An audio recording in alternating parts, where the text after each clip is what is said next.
എല്ലാവരും പറയുന്ന കാര്യത്തിനെ കുറിച്ച് എന്തുകൊണ്ടാണ് ഒരാൾക്ക് വീണ്ടും വീണ്ടും പറയേണ്ടതായിട്ട് വരുന്നത്? ഇത്തരം പ്രശ്നങ്ങളെ കൂടുതലായിട്ട് കാണുന്നത് കൊണ്ടാണ്.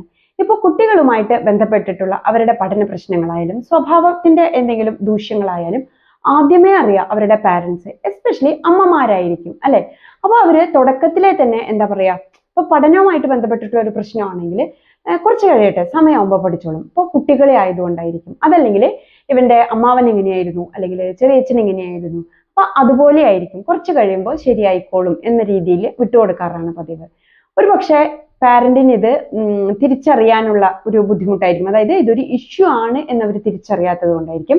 വേറെ ചില കേസിൽ അതിനെ അക്സെപ്റ്റ് ചെയ്യാനുള്ള ഒരു ബുദ്ധിമുട്ടുണ്ടാവും.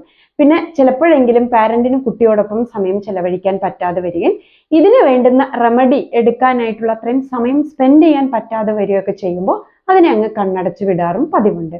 അപ്പോ ഇതൊക്കെ കഴിഞ്ഞ് നമ്മൾ കുട്ടി ഒരു 8th 9th സ്റ്റാൻഡേർഡ് ഒക്കെ ആകുമ്പോഴാണ് ഇത്രയും ഗൗരവമുള്ള ഒരു പ്രശ്നമാണോ കുട്ടിക്ക് എഴുതാൻ അറിയാത്തത് അല്ലെങ്കിൽ വായിക്കാൻ അറിയാത്തത്, ഇവൻ ഇതുവരെ ഇതൊന്നും പഠിച്ചില്ലേ എന്ന് അപ്പോഴായിരിക്കും ചിന്തിക്കുക.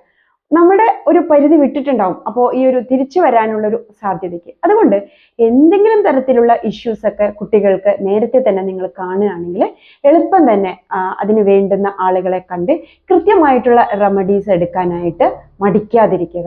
നമ്മൾ ആദ്യം തന്നെ ആക്സെപ്റ്റ് ചെയ്യുക, ഓക്കെ ഇതുപോലുള്ള പ്രശ്നങ്ങൾ ഉണ്ട്, പലർക്കും ഉണ്ട്, അപ്പോൾ ഞാൻ ഇതിന് വേണ്ടുന്ന സ്റ്റെപ്പ് ഏറ്റവും പെട്ടെന്ന് എടുത്തു കഴിഞ്ഞാൽ അതിൻ്റെ ക്യൂർ ചെയ്യാനുള്ള സാധ്യതയും ഏറ്റവും കൂടുതലാണെന്ന് മനസ്സിലാക്കുക. Let light shine out of darkness.